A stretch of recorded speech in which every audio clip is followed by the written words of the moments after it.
หาได้ยากเหมือนกันเมื่อหนึ่งที่เฮาจะได้สร้างธรรมเจดีย์ก็ว่าทุสะเจดีย์ก็ว่าอุเทสิกะเจดีย์ก็ว่าแล้วก็ได้ให้สิ่งที่บุคคลทั้งหลายเหล่านั้นปรารถนาพร้อมเขาปรารถนาสิ่งใดเขาได้ตามใจที่เขาปรารถนาก็เป็นความปรารถนาดีอย่างหนึ่งของเฮาเหมือนกันที่ว่าเฮาก็หาหม่องที่สร้างธรรมเจดีย์ทุสะเจดีย์เทสิกะเจดีย์หรือพระพุทธรูปก็ได้จะได้เรียกว่ายกถวายเป็นสมบัติของพุทธศาสนากับคนฟังสายคือพี่น้องเฮาฟังลาวเขาขอพระพุทธรูปองค์หนึ่งเฮาให้3เลยจากกะคือเป็นสิ่งที่เขาก็ต้องการนั่นแหละให้ความสมหวังกับบุคคลที่ต้องการมันก็ความสมหวังมันก็เกิดแก่พวกเฮาเองมันเกิดแก่ไผล่ะเพราะว่าเฮาก็แสวงหาสิ่งที่บุคคลใดที่ต้องการสิ่งที่มันเป็นบุญเป็นกุศลนำด้วยกันเลยถือเป็นโอกาสของทุกๆคนที่ได้ร่วมมาทั้งเบิดแผ่กระจายสิ่งนั้นเป็นกุศลคือความไม่กลับมาทำร้ายตัวเองความฉลาดความกลับมาทำร้ายตัวเองคิดถึงว่าไหลเกิดความสงบเย็นใจมานั้น ก่อนให้เท่ากับมีความปีติปราโมทย์ใจขณะให้ก็สิปีติอีกหลังให้คิดถึงเมื่อไหร่ก็เกิดความสงบสุขเย็นใจมานั้นและเรียกว่าธรรมสมาธิได้ให้สิ่งของกับบุคคลที่ปรารถนาสิ่งนั้นๆอันหนึ่งแล้วก็สถานที่นั้นบ่มีไฟจังว่าอยากได้เรียกว่าโซลาร์เซลล์พอดีแล้วปุกปิกมีจักอันเอามาเหลือจักอันเอามาเข้าใจบ่ล่ะสั่งเอาใหม่เพราะว่าเฮาเป็นคนเฮามีทุกอย่างจักว่า เอามา มีจักอันก็เอามาโลดเป็นโอกาสที่หาเฮ็ดได้ยากอยู่เด้อบ่แม่นธรรมดาเด้สิ่งนั้นเป็นสิ่งที่พวกเขาเจ้าต้องการพร้อมแล้วเฮากับเป็นสิ่งที่เฮาต้องการที่จะให้พร้อมมันเลยสมดุลกันสมดุลกันให้เครื่องอำนวยความสะดวกทุกอย่างเฮาจึงให้พระพุทธรูปองค์ใหญ่1องค์เล็ก2องค์แล้วก็หนังสือธรรมะที่เป็นวิสุทธิมรรคหรือแล้วก็อริยวินัยตลอดทั้งเขาต้องการผ้าต้องการบาตรให้เลยให้บ่อันแล้วจังว่ามันหาหม่องเฮ็ดยากตัวเพราะว่าเป็นหม่องที่เป็นสถานที่หรือเป็นบุคคลที่เขาต้องการพอดีเลยกับเฮาก็หาสิ่งเหล่านี้เหมือนกันแล้วให้จัดให้เพิ่นจะได้จักสุดในอันชุดผ้าไตรนี่แจกออกไปแต่คณะหมู่สงฆ์สงเคราะห์ก็แม่นหมู่สงฆ์ในพุทธศาสนาก็แม่นแจกออกไป เฮามันเป็นเท่าไหร่ร้อยก็ได้พันล่ะว่าเป็นโอกาสที่หายากนะแล้วก็ให้แสงสว่างพร้อมบ่แบบแต่แสงสว่างภายนอกเด้แสงสว่างภายนอกคือไฟอย่างเช่นไฟโซลาร์เซลล์จังซี่ปุกปิกมีจักอันเอามาเท่าใดเอามาเท่านั้นเอามาให้เบิดในตอนเฮามีตอนนี้เพราะว่าสิ่งที่เฮามันมีกว่านั้นอีกถ้ามีหลายกว่านั้นอีกได้ไปแล้วดวงนึงที่เอามาว่านพอดีเลยคิดพอว่าอยากได้ไฟโซลาร์เซลล์อยากได้ไฟกว่านั้นน่ะว่าแต่คือว่านั่นแหละเขามันอยู่ที่ทินธุรกันดารนำจังว่าการแสวงหาทานที่บุคคลที่ต้องการที่คนผู้นั้นต้องการสถานที่นั้นต้องการชุมชนเหล่านั้นต้องการพอดีกับสิ่งที่เราต้องการเสมอกันให้เต็มใจให้ด้วยความเชื่อมั่นในธรรมสมาธินี่แหละจังว่าสร้างไปเถอะคุณงามความดี คนที่บ่มีอุปนิสัยสังสมในความดีบ่ฮู้จักเด้ว่าทำเพื่อหยังเฮ็ดเพื่อหยังคนเลวก็สิแสดงสิ่งเลวๆออกมาจากใจของเจ้าของเองเขามีสมบัติแนวใดอัตราตัวตนในขณะนั้นเป็นแบบใดแล้วก็สั่งสมสิ่งที่บ่ดีแนวใด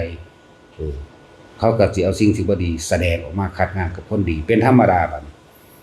ธรรมะนี่เป็นของคู่โลกนี่เป็นของคู่เมื่อมีคนเลวนั่นแหละจึงมีคนดีเป็นของคู่กันอยู่แล้วคนเลวย่อมสั่งสมเฉพาะสิ่งเลวๆไผสิทำดีแบบใดเขาบ่เข้าใจดอกเพราะว่าเขาสั่งสมเอาเฉพาะสิ่งเลวๆการคัดค้านการสร้างความดีเลวก็คือเห็นแก่ตัวนั่นแหละเลวสูงสุดก็คือเห็นแก่ตัวนั่นเองดีสิ่งสุดคือสละตัวนั่นเองสละความเห็นแก่ตัวนั่นเองนั่นแหละมันเป็นทั้งคู่ว่าเฮาสิให้พระพุทธรูปองค์นึง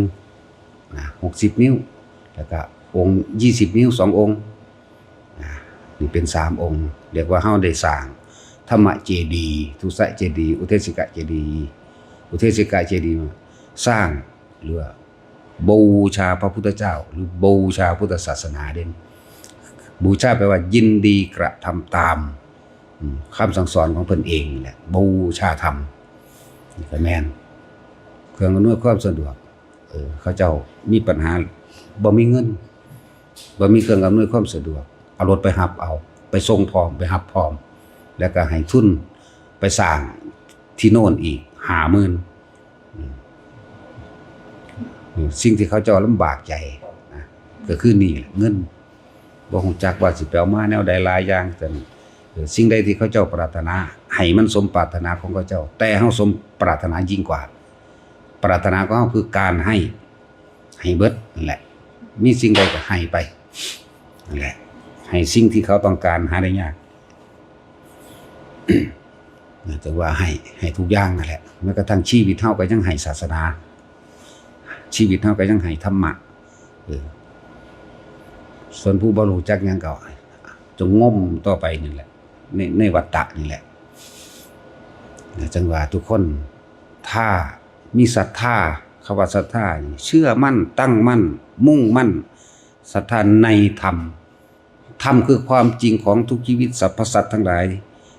ที่กระทำสิ่งใดย่อมได้สิ่งนั้นสัตว์โลกเป็นไปตามกรรมเชื่อกรรมเชื่อผลของกรรมเรียกว่าเชื่อธรรมเห็นทุกสิ่งทุกอย่างเนี่ยย่อมมีเหตุก็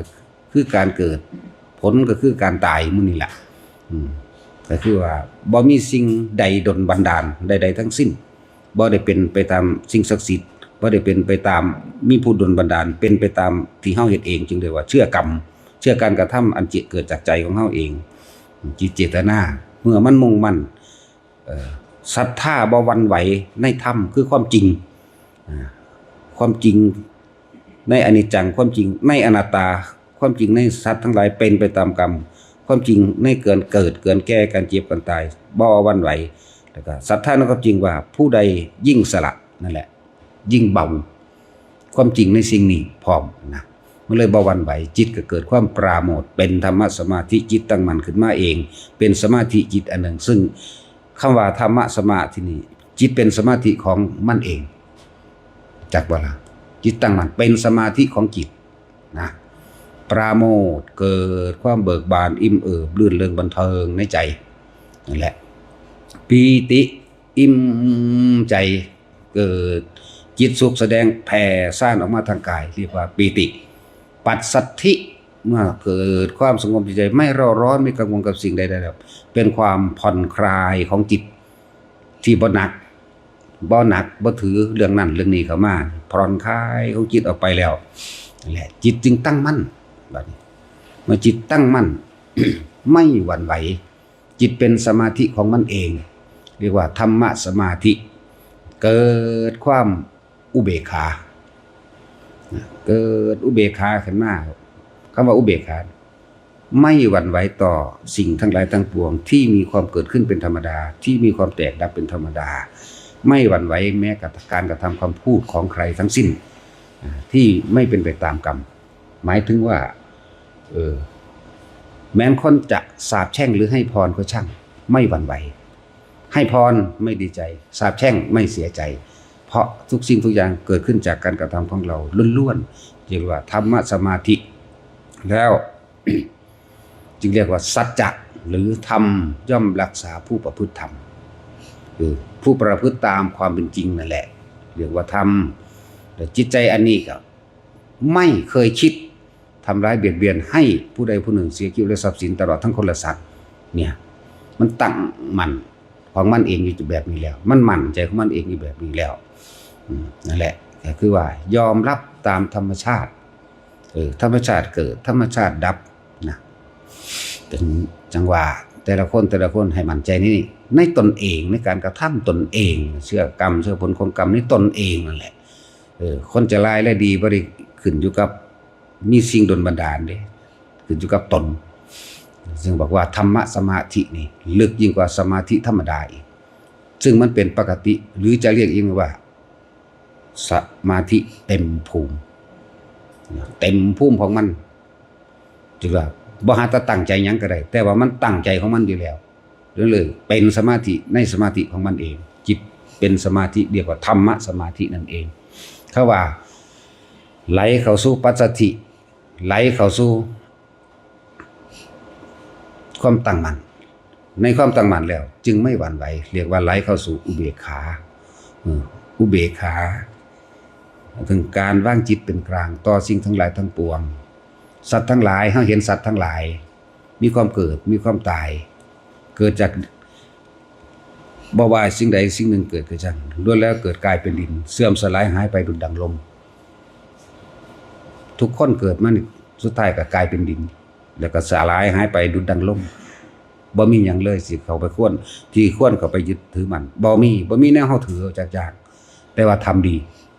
คำว่าดีนี่เฮาเอาดีแบบทำบ่แม่นดีแบบโลกบ่แม่นดีแบบคนเห็นแก่ตัวคนเห็นแก่ตัวความดีของคนเห็นแก่ตัวคือได้เป็นพ่อมีเป็นพ่อบ่สนไผว่าไผสิคิดแบบใดแต่เฮาเห็นลึกเข้าไปในความยึดมั่นถือมั่นเห็นเข้าไปความยึดมั่นถือมั่นของโลกยึดมั่นถือมั่นของอารมณ์ก็ว่าไปนั่นแหละจังหวะธรรมะสมาธินี่เป็นของจริงๆเป็นของบ่ยากดอกเป็นของบ่ได้ยาก ต้องให้ทุกคนมั่นใจในสิ่งที่ตัวเองทำนั่นแหละดีเฮาก็บ่ถือเอาเด้สิไปว่าหยังกับเลวเฮาบ่ถืออยู่แล้วเฮาบ่เฮ็ดอยู่แล้วจึงบอกว่าทำสิ่งที่มันเป็นบุญและกุศลบุญคือความสงบเย็นภายนอกก็ว่าสงบภายนอกก็บ่เดือดร้อนบ่ตีบ่ฆ่าบ่ชิงวิ่งล่าบ่ทำร้ายกันสงบภายนอกได้สิ่งที่เขาสมปรารถนาจังซี่มันก็บ่ได้เร่าร้อนบ่ได้กังวลบ่ทำให้เหนื่อยไม่ทำให้เสียชีวิตทรัพย์สินหยังเลยบุญภายนอกบุญภายในคือใจของเฮาปัสสัทธิผ่อนคลายใจบ่มีความเร่าร้อนบ่มีความกังวลใดจิตก็เป็นสมาธิเลยสมาธิก็ไปอีกเมื่อมันตั้งมั่นบ่หวั่นไหวมันก็เป็นอุเบกขาตาอุปติสิ่งทั้งหลายทั้งปวงแม้นเกิดขึ้นเห็นปะอุเบกสิ่งที่ทั้งหลายอุบัติขึ้นแต่ว่าสังขารบ่คิดตามบ่เป็นไปตามเพราะมันหูแล้วว่าคนเกิดมาตายต้นไม้ก็เกิดมาตายสิ่งทั้งหลายเกิดมาล้วนแล้วแต่ตายเสื่อมสลายสูญสิ้นทั้งเบิดนั่นแหละจึงบอกสุดท้ายแล้วก็เกิดกลายเป็นดินเหมือนเดิมมาลายสิ้นเป็นดุจดังลมเบิดบ่มีหยังนั่นแหละว่าเฮาพยายามเฮ็ดตัวเองให้มันหลุดให้มันพ้นออกนะถ้าบ่ฟังธรรมะถ้าบ่ฟังความจริงถ้าบ่ฟังสิ่งที่เพิ่นให้นัยยะให้ข้อคิดให้ความเห็นต่างๆยากหนักหนาเด้ที่เฮาสิหลุดสิพ้นไปเพราะคนทั้งหลายมันคำว่าเห็นแก่ตัวนั่นแหละบุญบารมีของคนก็คือว่ากูรวยกว่าหมู่กูได้กว่าหมู่กูมีทุกอย่างไผสิเป็นได้ก็สร้างกูยึดมั่นเที่ยวเหนียวแน่นเอาไว้บ่ยอมปล่อยบ่ยอมคลายใดๆทั้งสิ้นแต่ว่าบ่ได้รู้ว่าตัวเองก็ต้องตายจากสิ่งที่มีอยู่นั่นแหละมันก็ไปทุกข์กับตายกับทุกข์ทุกข์กับตายเกิดกับทุกข์เกิดกับตายเวียนว่ายตายเกิดในวัฏสงสารนั้นกับตัณหาและอุปาทานความเห็นแก่ตัวของตนนั่นแหละผู้ใดเบิดความเห็นแก่ตัวผู้นั้นก็พ้นไปนั่นแหละพอ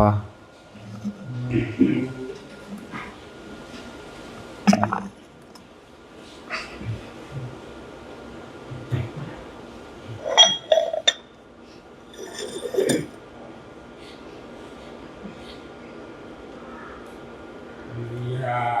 ถาวาริวหาปุราปาริปุเรน